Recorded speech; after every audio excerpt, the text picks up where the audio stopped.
The man could hardly believe his eyes. His autistic daughter was quietly murmuring to a peacock. To test his suspicion, he deliberately said to his daughter, They're gonna get all your crackers. But instead of reacting with fear, his daughter gave him a rare, joyful smile. Wanting his daughter to have a happy childhood, Benjamin made a bold decision on the spot. He would do whatever it took to adopt the abandoned animals in this place. However, his brother Duncan immediately voiced strong opposition when he heard the news.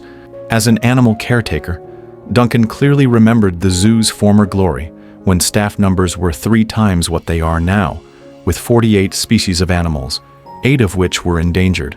He bluntly told Benjamin, "With your current abilities, managing all of this is nothing short of a fantasy." Duncan's concerns were valid, but Benjamin saw a glimmer of hope in it all. Because the zoo's main source of income was in the summer, he believed that if they could pass inspection by the end of June, not only would they avoid financial loss, they could also save the animals, and it would greatly help his daughter's condition. Even though the odds weren't great, Benjamin still decided to give it a try. Back home, he announced the decision to his son Dylan. The whole family would soon move to a remote countryside town. But Dylan was furious when he heard this. The animals need to be Dad, my friends are here. Our life is here. Everything he cared about was in the city. He didn't want to leave, let alone help save a bunch of animals. He just wanted to stay in the world he knew. More importantly, this was where the memories of his mother still lived. It turned out that after his mother's sudden death, Dylan lost his passion for life. He had become increasingly withdrawn and was constantly getting into trouble at school. As an adventurer, Benjamin had no choice but to give up his job, return home to care for his 2 children, and even handle their school drop-offs and pickups every day. Every time the other parents would whisper behind his back, "A man can't possibly handle all this." And they weren't wrong. He still had no idea how to talk to Dylan. His wife's death had left him lost, and the relationship between father and son was hanging by a thread. And today marked the 4th time Benjamin had been called in by the school. The reason? During an art class themed around love, while the other kids used creative drawings to express love in many forms, Dylan's artwork left everyone stunned. Dylan was now facing suspension from school. We have to expel Dylan. But as one parent to another, I would examine his inner life. Afterward, Benjamin told Dylan, "The principal's making you leave not because of your drawing, but because you stole money." Knowing he was in the wrong, Dylan had no choice but to reluctantly agree to move with his father to the countryside. He had no idea that this reluctant move would become the turning point in his life. That night, Benjamin went into Dylan's room and secretly flipped through his sketchbook. The dark, disturbing drawings inside made him furrow his brows in worry. He didn't know how to raise his son the right way. Before they left, Benjamin and his daughter were packing their things when he unexpectedly found one of Catherine's old hoodies tucked away in a corner of the wardrobe. Although the hoodie was old and tattered, with even a hole in it, Benjamin still gently placed it into the suitcase. As if by doing so, his wife was still with them, stepping into this new life together. What he didn't know was that this hoodie would later become his last lifeline.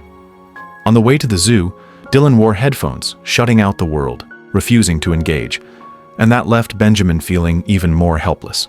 As they passed by the cafe where he had first met Catherine, Benjamin's eyes were drawn to it, as if he could see her gaze full of encouragement.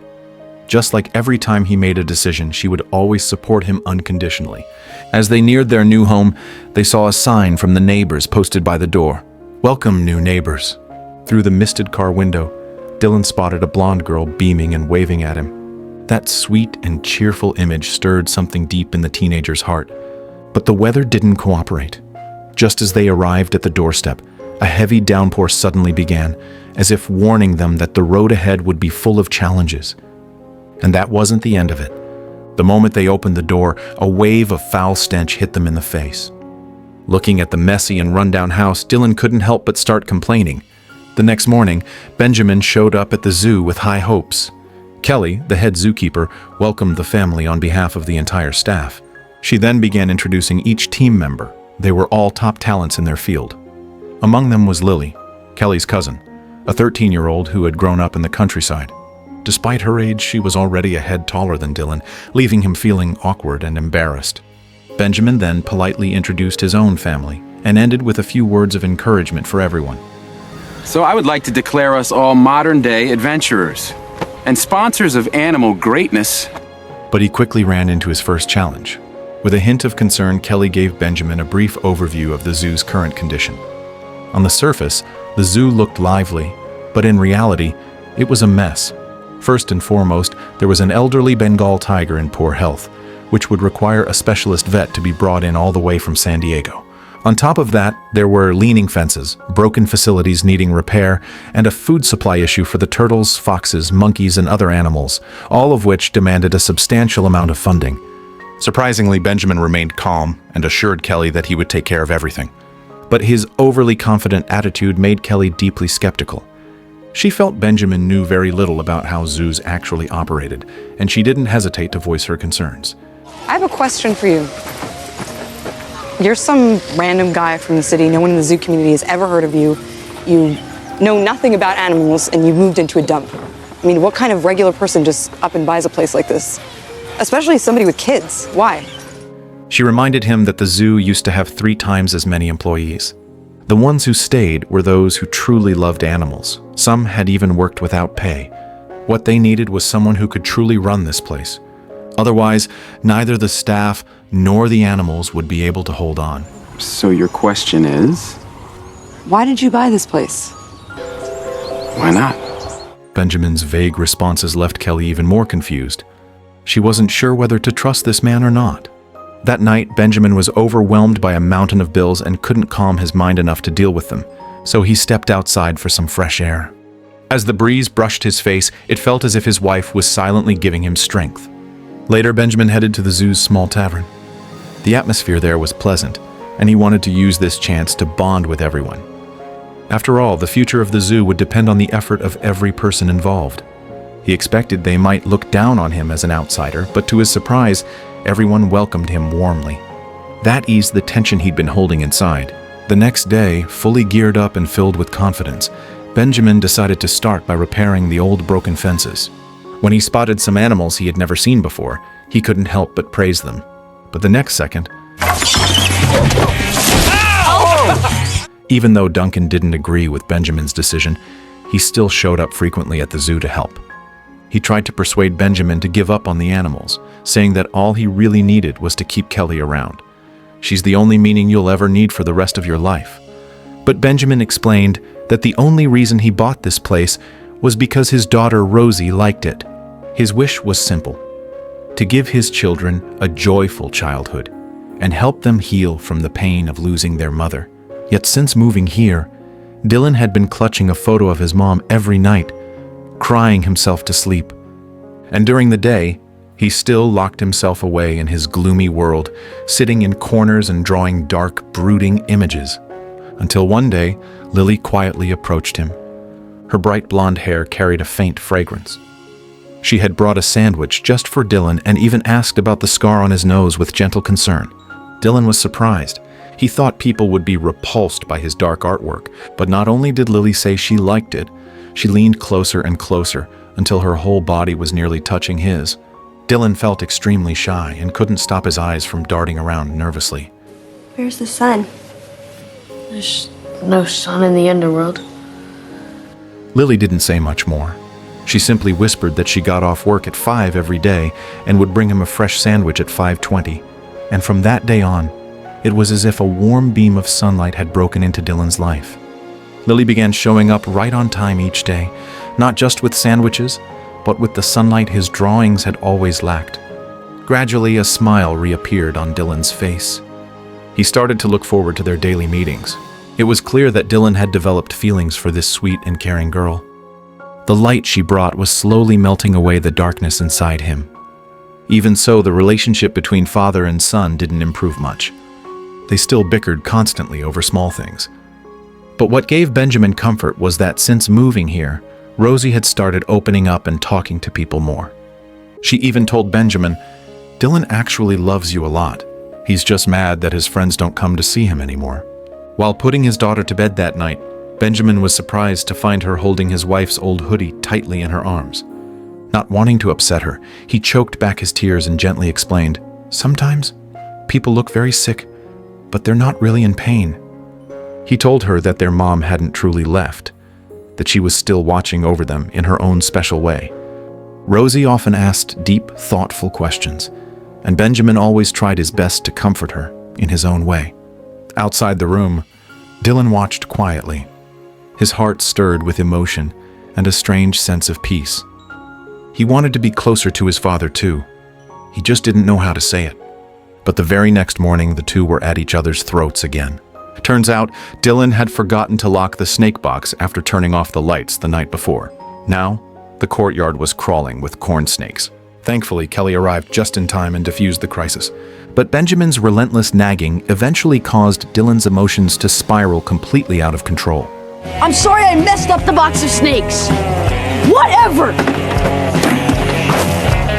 Later, while preparing food for the animals, Kelly bluntly told Benjamin that she didn't like how Dylan had kicked the snake, and even more so, how he was being too lenient as a parent. That said, she also admitted, "At least you haven't run away yet." Kelly genuinely admired Benjamin's courage. However, trouble struck again. Just then, an inspector arrived for a surprise audit. Mayday! Mayday! Kelly, do you copy? Full alert! Copy, full alert, contain the Dark Lord. Everyone grew nervous. After all, whether the zoo could open on time was entirely in the inspector's hands. Walter carefully measured the fences and even made things deliberately difficult, insisting that this year's minimum fence height had to be raised by 70 centimeters. Faced with such demanding standards, all they could do was grit their teeth and endure. Upon seeing the old and critically ill tiger, Walter asked Benjamin if he was planning to put it down. But Benjamin firmly refused. He wouldn't give up on the tiger, no matter the cost. He wanted it to survive. Maybe it was losing his wife that made Benjamin fear death so much. In the end, after a full inspection, the zoo was found to have 13 violations. One of the staff told Benjamin that fixing all of them within a month would cost a fortune. Benjamin was at a loss. Using a walk as an excuse, he hurriedly left. But in his frustration, he kicked over a barrel behind him. The outburst made the staff think Benjamin was on the verge of giving up. But once he calmed down, he quietly set the barrel upright again, and even gestured that he was okay.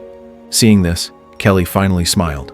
She knew this was not a man who would give up easily. He had planned to wait a few more days before tackling the problems, but a crisis hit first. Because the enclosure was too narrow, a large brown bear had escaped. Benjamin instinctively shielded his son, but he immediately recognized it. It was their gluttonous bear, Buster. He quickly alerted Kelly and the staff. Then Buster appeared right in front of him. Hey, Buster. Now let's just hang out. Pretend we're at the zoo. Buster, this is a big gun and I don't want to shoot you. Luckily, a well-timed tranquilizer shot pulled Benjamin out of danger. It took great effort and a rescue team they had to pay for, but they finally got Buster safely back into the zoo. Thankfully, no one was hurt, but the rescue maxed out Benjamin's last credit card. That night, everyone raised their glasses to Benjamin, offering their deepest respect. Without question, they believed he was an incredible boss, but they didn't know that Benjamin was now completely broke. He had no idea how to face the challenges ahead. At that moment, Lily gave Dylan a subtle look and led him to the rooftop, where they lay back and gazed at the stars. Lily excitedly told him all sorts of fun animal stories from the zoo. At that moment, Kelly also subtly expressed her feelings to Benjamin. Good. I'm a big fan of people being exactly who they are. Exactly. So we think alike. We do. And if I wanted to be kissed by you, you wouldn't have a choice. Hearing what she said, Benjamin felt his heart stir, but he still couldn't let go of his love for his late wife. Late at night, Benjamin returned to his room. He took out Catherine's hoodie and gently slipped it on, his heart filled with longing for his wife. But by chance, when he slipped his hand into the pocket, he unexpectedly found a check.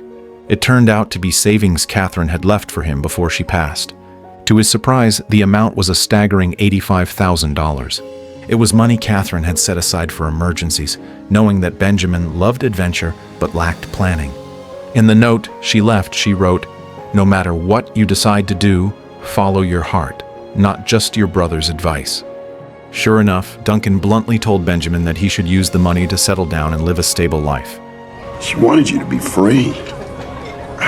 This money is your ticket out. Hearing that, Benjamin felt his brother made some valid points. But what he didn't know was that Rhonda, the zoo's secretary, had already begun stirring up trouble behind the scenes.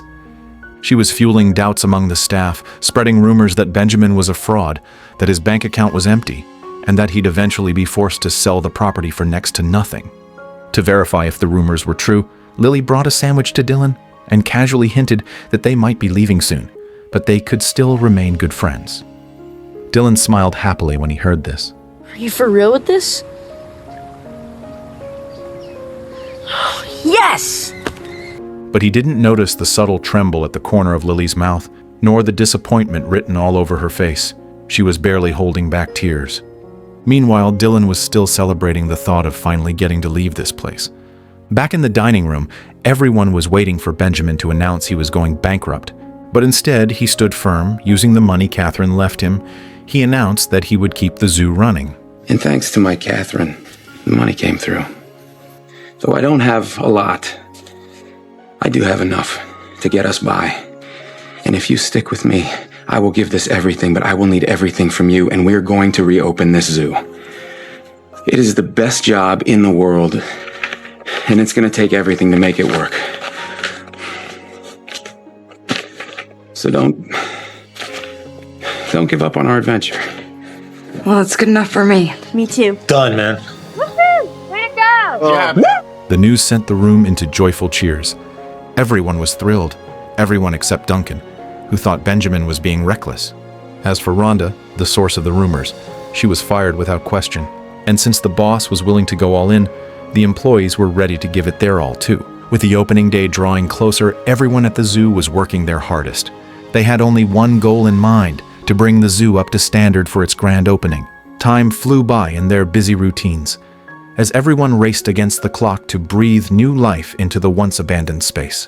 However, in the midst of all this busyness, Dylan seemed to remain lost in his own world, his life still surrounded by canvas and brushes. And because of his reaction last time, Lily hadn't come to see him again. As opening day approached, Benjamin took his daughter to the supermarket to stock up on supplies for the zoo. When he handed over the zoo's credit card, the female cashier looked at him in surprise. Shocked and excited, she immediately asked Benjamin for 9 tickets and promised to bring her whole family on opening day. Just as everything seemed to be heading in the right direction, something went wrong. The elderly tiger suddenly stopped eating and drinking. Relying on her years of experience, Kelly concluded the tiger could no longer endure the pain, and it was time to let it go peacefully. But Benjamin stubbornly insisted on keeping it alive. It took great effort for them to finally guide the tiger back into its enclosure. Kelly quickly followed after Benjamin and told him the tiger was in pain. Deep, unbearable pain. But Benjamin said he just wanted the tiger to live a little longer, even if that meant giving it more medication or hiring a better vet. They parted ways in frustration. The reason Benjamin was so determined was because his wife's death had left a deep and lasting scar.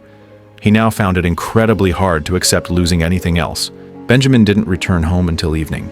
Kelly had made dinner for the children, and after putting Rosie to bed, she sat quietly in the yard, waiting for Benjamin to come back. When he arrived, Benjamin tightly held Kelly's hand, and for the first time, he opened up. He admitted that he once thought leaving would help him forget everything, but he realized he was wrong. He finally understood that his wife had never really left. She had always been by his side. He simply couldn't forget her. There was no doubt. Benjamin was a deeply devoted man. His sincerity touched Kelly's heart. No woman could resist a man who loved so genuinely. What they didn't know was that Dylan had quietly been listening nearby, and in that moment he realized just how much his father had loved his mother. The next day, for the first time ever, Dylan sat beside Benjamin, ready for an honest conversation. Benjamin asked about Dylan's relationship with Lily. Dylan admitted that he liked her, but didn't know how to say it. You know, sometimes all you need is 20 seconds of insane courage. Just literally 20 seconds of just embarrassing bravery. And I promise you, something great will come of it. They shared what was in their hearts. Dylan said he had never known how to talk to his father. Benjamin took his son's advice and agreed to let the tiger leave this world without pain. As Kelly watched the two of them walk away together, she felt an indescribable sense of emotion. Ever since father and son had opened up to each other, Dylan's world had started to brighten. His drawings transformed from dark, gloomy images into adorable animals, including the tiger. And Benjamin decided to use Dylan's tiger illustration as the official symbol of the zoo. He told his son sincerely, "I've always been your biggest fan." Stunned by his father's affirmation, Dylan froze in place, eyes brimming with tears. At last, he was certain. His father truly loved him. The animals in the zoo were full of life. Turtles strolled lazily across the grass, and porcupines chased each other playfully. Even Rosie's beloved peacock had hatched new life. Rosie even gave each of them a lovely name. Once a child with autism, she had now blossomed into a bright and cheerful girl. Knowing Benjamin had truly made up his mind, Duncan personally came to help, bringing 2 large boxes full of cod, the brown bear's favorite. When the brown bear saw the delicious food, it got so excited it could hardly contain itself. Everyone got busy with the final finishing touches, and when the zoo's giant logo was finally hoisted into place, it marked the successful completion of all their hard work. Soon after, Walter returned for another inspection. But this time everyone stood with confidence, waiting for his inspection.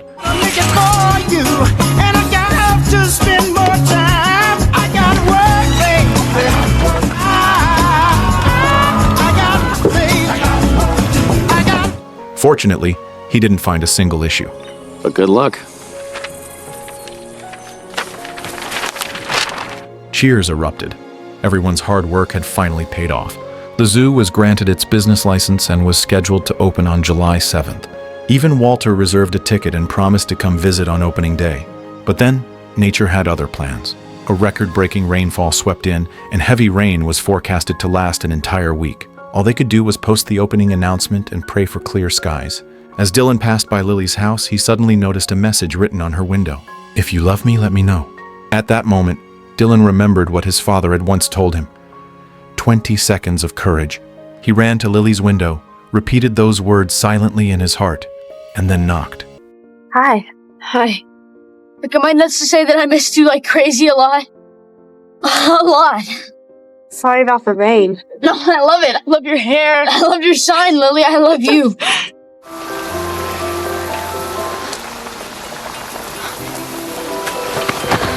Dylan finally found the courage to act on his feelings, and luckily, he succeeded. He had won this small but powerful battle of bravery. But the rain didn't let up. Even on the night before the grand opening, it continued to pour, and everyone's spirits hit a low point. Then came the morning. Benjamin was woken by his alarm, only to notice a sliver of sunlight peeking through the curtain. He leapt out of bed, pulled open the window, and to his surprise, saw a beautiful sunny day. Kelly had dressed Rosie up as a zookeeper, and she looked absolutely adorable. Benjamin couldn't help but praise Kelly for her clever creativity. Then, with the snip of the ceremonial ribbon, the zoo officially opened its doors. The entire staff stood at the entrance, full of anticipation, waiting to welcome the first guests. But time passed, and no visitors showed up. That's when Dylan, quick on his feet, realized something was wrong. He rushed out to check. Sure enough, a tree had fallen due to the storm, blocking the road leading to the zoo. When they climbed the tree to take a look, they were amazed to see a long line of visitors already gathered on the other side. Snapping out of his daze, Benjamin quickly rallied everyone to help guide the guests around the obstacle and warmly welcome them into the zoo. The most heartwarming part was seeing Rosie, completely free from the grip of autism, now confidently and eloquently introducing animals to the crowd. Watching the once empty zoo now buzzing with life, Kelly finally mustered the courage to clearly express her feelings to Benjamin. I got a big crush on you and I just can't get a handle on it. Stepping outside, Benjamin looked up at the sky, full of hope. Thinking of how brave Kelly had been, Benjamin made up his mind to let go of the past and embrace a new life. So he brought the kids to the cafe where he had first met their mother. There, he began telling the story of how they had fallen in love. As he spoke with deep affection, the children could almost see their mother sitting there, gentle, kind, and full of warmth. Hi, Mom. Hi, Mommy. And then, with 20 seconds of courage, Benjamin had won the love of his life. Why would an amazing woman like you even talk to someone like me? Why not? Yes, sometimes in life, you just have to be brave and take that leap. As the film says, 20 seconds of courage. Benjamin had those 20 seconds of courage, so he took a wild chance and bought the zoo, choosing to spend his life following his heart. Dylan had those 20 seconds of courage, so he knocked on Lily's window in the pouring rain. And father and son had those 20 seconds of courage. So after countless arguments and misunderstandings, they finally spoke their love aloud. Life will always have its struggles, moments of sorrow and darkness that no one else can carry for you. But eventually, you'll make peace with life. Eventually, you'll find your balance. Eventually, love will heal everything. So go ahead, love boldly. And remember, sometimes all it takes is 20 seconds of courage for luck to come rushing into your arms.